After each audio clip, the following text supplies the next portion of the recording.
both India and the United States. Our country's in deep, deep political and existential crisis, and I think that's what's really gripping all of us right now. What do you think is going on in the United States? Why are we seeing these images? In the U.S., we've had a problem of race, of mistreatment of African Americans. Since the beginning of the founding of the country, the first slave ships arrived here in 1619. That's the year before the Pilgrims came from England to settle Massachusetts Bay Colony, where I live now. And you think about our Civil War, fought over slavery. Our greatest, I think, American of the last 100 years is Martin Luther King Jr. He fought battles, peaceful, nonviolent battles. Of course, you know his idol, his spiritual idol was Mahatma Gandhi. Yes. He modeled his movement after the Gandhi movement to liberate India from British rule, the peaceful nonviolence. King led us to become a better country. We elected an African-American president, Barack Obama, a man I deeply respect. And yet you see race come back now. You see African-Americans mistreated, this horrible, horrible murder of George Floyd, this young African-American man, by police in Minneapolis, Minnesota. We have millions of Americans trying to protest peacefully, as is our right, as is your right in India. And yet the president treats them all like terrorists. In many ways, India and the United States share many, many traits. We were both subjects of the British Empire. We both liberated ourselves from that empire in different centuries, but we did. You are this, I've always admired India. I've always admired the multiracial, multi-religious aspect of Indian society. And so countries sometimes have to go through a discussion and a political debate about who are we? At the core, what kind of nation are we? We're an immigrant nation. We're a tolerant nation. I mean, I think the thing we share, and I think why our partnership works, is because we are tolerant systems. You mentioned that you're an immigrant nation. We are a very, very tolerant nation. Our DNA is supposed to be tolerant. We're supposed to accept new ideas. We're supposed to be open. But the surprising thing is that that open DNA is sort of disappeared. I mean, I say this with sadness that I don't see that level of tolerance that I used to see. I don't see it in the United States, and I don't see it in India. I think you've identified a central issue, at least for the United States. And the silver lining here, the good news is that we have people demonstrating all across the country in every major city in the United States this week, peacefully, on behalf of tolerance, inclusion, minority rights, all these essential issues at the core of our democracy. And I think one advantage that we democracies have, say, over an authoritarian country like China, is that we can correct ourselves as a self-corrective part of our national DNA in India and the United States. And as all democracies, we resolve this at the ballot box in free and fair elections. We do not turn to violence. We do this peacefully. That's the India tradition that we love about India from your founding in the 1930s, the protest movement, the Salt March, all the way to 1947 and 48. So I take the rule that I can't comment on your country because I don't know it nearly as well, obviously, but my country, I think, will be back. We'll be back. We'll strengthen our democracy. But I feel that this division which occurs is actually tremendously weakening for the country. But the people who do the division portray it as the strength of the country. When you divide African Americans, Mexicans, and other people in the United States, or you divide Hindus and Muslims and Sikhs in India, you're weakening the structure of the country. But then the same people who weaken the structure of the country say that they're the nationalists. Well, I think that's what President Trump is all about. He wraps himself in a flag. He declares that he alone can fix the problems.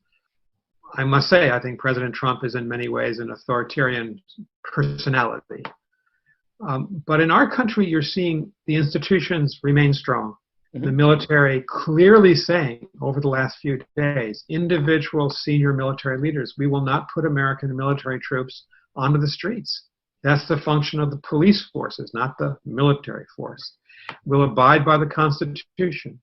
The senior military officer, General Mark Milley, said this week, Americans have a right to protest. They have a right to disagree with the government. These are so fundamental. It's extraordinary we have to even debate these. So we're back to debating first principles. But again, I do see strengths that democracies go through trials. We play out our differences in political campaigns or in street protests, but at least we can do that. You can see authoritarianism coming back in China, in Russia. And we democracies, we sometimes go through painful episodes because of our freedoms, but we're so much stronger because of them. That's our advantage, I think, inherently over the authoritarian countries. When we look at the relationship between India and the United States, there's been a lot of progress over the last couple of decades. But one of the things I've noticed is that a relationship that used to be a partnership seems to have become very transactional. It's become episodic and transactional, and then a relationship that used to be very broad, education, defense, healthcare, multiple fronts, has sort of focused down mainly on defense. I mean, what do you think about where the relationship between India and the United States is going? Well, from an American perspective, it's interesting in our country right now, Democrats and Republicans agree on very little in our Congress, but there is, I think, nearly universal support in both of our political parties that the United States ought to have a very close, supportive, an all-encompassing relationship with India. We're the two largest global democracies. I would argue we're the two most important global democracies. The secret weapon in the relationship, I'm sure you'll agree, has been the Indian-American community. It's an extraordinary community in the United States. They started out, lots of engineers and scientists staying on in the 1970s and 80s, becoming doctors in our hospitals. We now have, as you know, senior political leaders in Congress, in state governors, senators who are Indian American. We have Indian Americans in every facet of life. Some of our major tech companies in California, our CEOs are Indian Americans.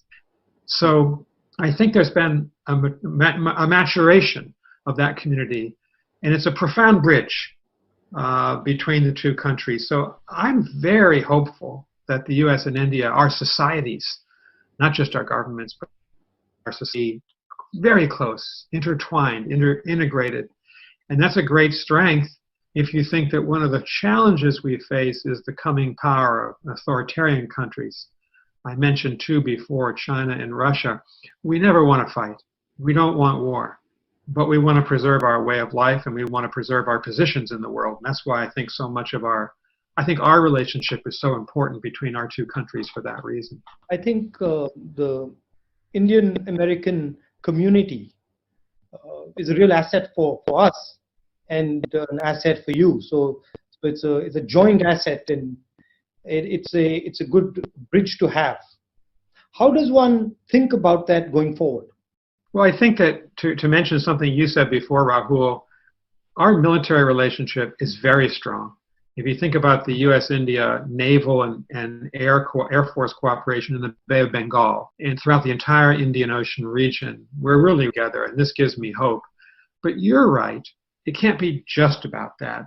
And so my advice would be, but I would look forward to your thoughts, is keep the doors open to each other.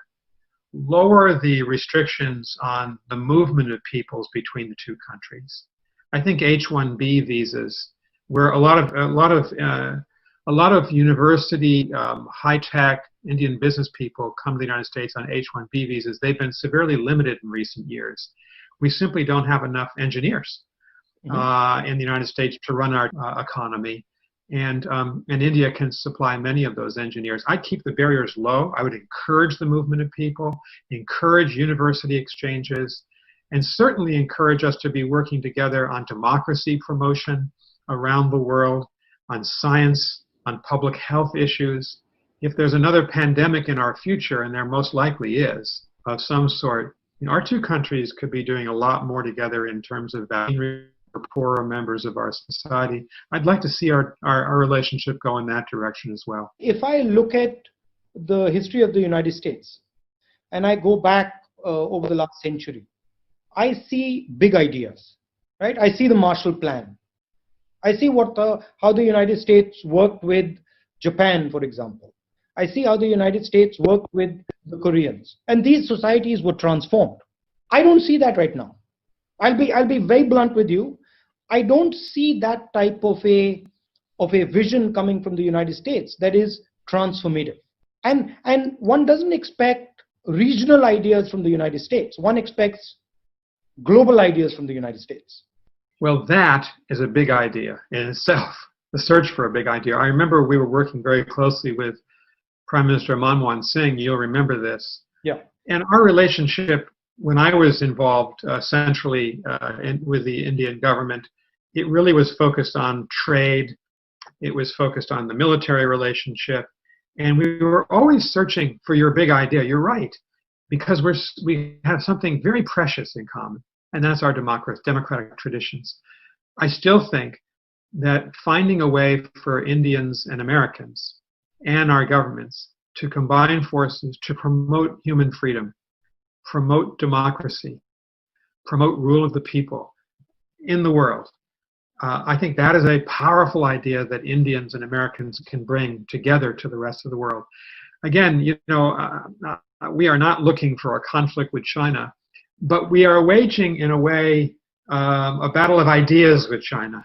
We can't decouple ourselves or de-link ourselves from China. I would love to hear your thoughts on this. I'd say cooperative competition without ever going into violence. Yes, they have a different worldview. Yes, they have an authoritarian worldview. Yes, we have a democratic worldview. And I'm pretty confident that the democratic worldview will do well. But in order to achieve that, that has to start from inside our countries. We can't have a authoritarian perspective internally and then make that argument. That argument has to be made from the foundation of democracy within the country itself, within our countries. And that's where I see the problem, that it becomes very difficult for us to, from our perspective, to make an argument of democracy when our institutions are being torn apart, when our people are scared, when millions of people in our country are terrified of what's going to happen to them. The most important battle, from our perspective, yours and ours, is to actually bring back our countries to where they used to be, which is sort of where we embrace our cultures, where we embrace our past, where we embrace our people, and where we sort of we give a healing touch, as opposed to this sort of aggressive politics that we're stuck in. Yeah, I think that's a very interesting point. That India and the United States can be working together, not to, as you say, not to fight China, but to make it observe the rule of law as we try to live together in this world. Why do you think that in this COVID crisis, and I say this for most countries, including India and the United States, why do you think there has been almost no cooperation? I think you and I have talked about this before. It's a terrible, terrible disappointment to me. I'm sure it is to you. This crisis was made for the G20. It was made for Prime Minister Modi and President Xi Jinping and Donald Trump to be working together, all of our countries, for the common global good. All of us are confronted. Every Indian American is vulnerable to this disease. And I would have thought at the beginning of the crisis, I would have predicted that countries would have put down their differences and worked for a vaccine together, or how to distribute that vaccine in an equitable and humane fashion. And it hasn't happened, mainly because Donald Trump doesn't really believe in international cooperation. He's a unilateralist. He wants America to go it alone in the world. And Xi Jinping chose to compete with Trump. And the U.S. and China at the heart of the problem here. And I hope when the next crisis comes, we'll do better to work together in a more effective way. And it's the same. It's the same in Europe. I mean, one sees the same friction between Germany, Italy, the United Kingdom that one sees across the world. So there is something happening in the world where people are going into themselves, becoming insular. And I think this COVID crisis has accelerated that sense. A few days ago, I had a similar conversation like this with one of the big business people in India. And he said to me, look, before I spoke to you, some of my friends called me up and said, don't speak to him. It'll be very bad for you. Bad things will happen to you. And so there is this atmosphere of fear. You take unilateral decisions. You do the biggest lockdown in the world, most rigorous lockdown in the world, and then you have millions and millions of your manual laborers walking thousands of kilometers back home. So it's this unilateral, episodic type of leadership where you just come and do something and go away. It's very, very destructive. But it's the flavor of the times. That's the unfortunate thing. It's everywhere, and we are fighting it. These are difficult days in all over the world. I think they're difficult days. A major political party. 100%. See, I'm 100%. I'm hopeful. I'll tell you why I'm hopeful. Because I understand the DNA of my country, and I know that for thousands of years the DNA of my country has been of one type, and it can't be changed. So yes, we are going through a bad patch. COVID is a horrible time. But I do see new ideas emerging after COVID. New ways. I can already see people cooperating much more than they were before. Now they realize that actually there are advantages to being unified. There are advantages to helping each other. So that is there. How do you think COVID is going to shape the balance of power? What is going to happen in your view between the United States, China, Russia, India? What is going to be the effect of COVID? That we set aside global political rivalries on issues like climate change or pandemics, because these issues are existential for everyone. They unite every person in the world, 7.7 billion people. We need to have a future of global politics. Of course, we're going to compete. China and the United States, India and the United States, but we need to preserve space that we can work together on behalf of individual people around the world and give those people some hope that we as governments can help them. That's the challenge with COVID. If you think of it, the last 7 years, we've had SARS, H1N1, Ebola, and now the coronavirus. 4 pandemics in 17 years. We will have another pandemic in the next 4 or 5 years. Can we respond as a global community more effective? Can we work together? I think that's the great challenge that I see coming out of COVID. And in terms of the balance of power, do you think that's going to shift in any way, or do you think that's going to stay the same? Or what is going to be? I think a lot of people right now are saying that China is going to surpass. China's winning the battle of the coronavirus, that it's gaining hearts and minds. I actually don't see that. China certainly has extraordinary power in the world. Probably not equal to the United States militarily, economically, politically yet, but it's gaining, no question about it. What China lacks is the sophistication and openness of a democratic country like India or the United States. China's a fearful leadership, fearful men trying to preserve their own power, increasing the grip that they have on their own citizens. Look what's happening in Xinjiang, against the Uyghurs and in Hong Kong, just to give those examples.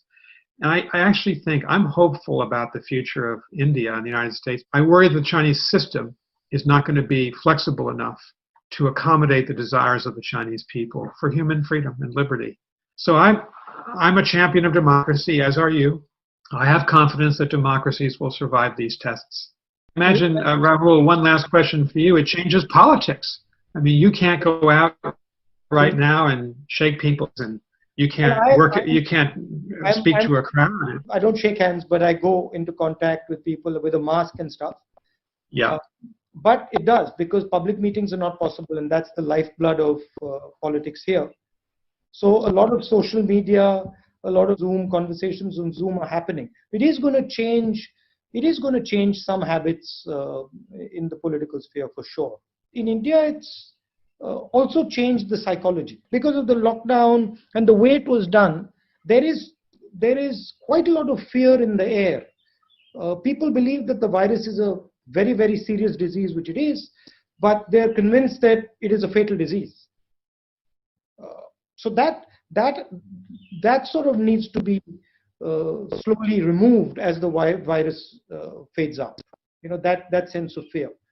I was just going to say our battle here is to maintain social distancing, try to convince people to wear a mask just like it is in India, because people are beginning to let down their guard in the United States, particularly young people. And another reason I think to keep the universities closed is to protect people. And So I think having that discipline to maintain these kind of shutdown is very important to get through this in the future. Thank you, Ambassador, and lovely chatting to you. And do get in touch when you're here.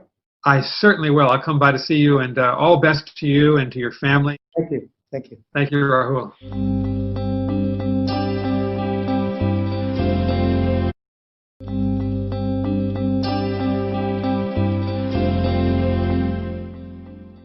Good morning, Ambassador Burns. How are you? Good morning, Rahul. So nice to see you, and I bring you greetings from all your friends in the United States. And then how are things in Cambridge?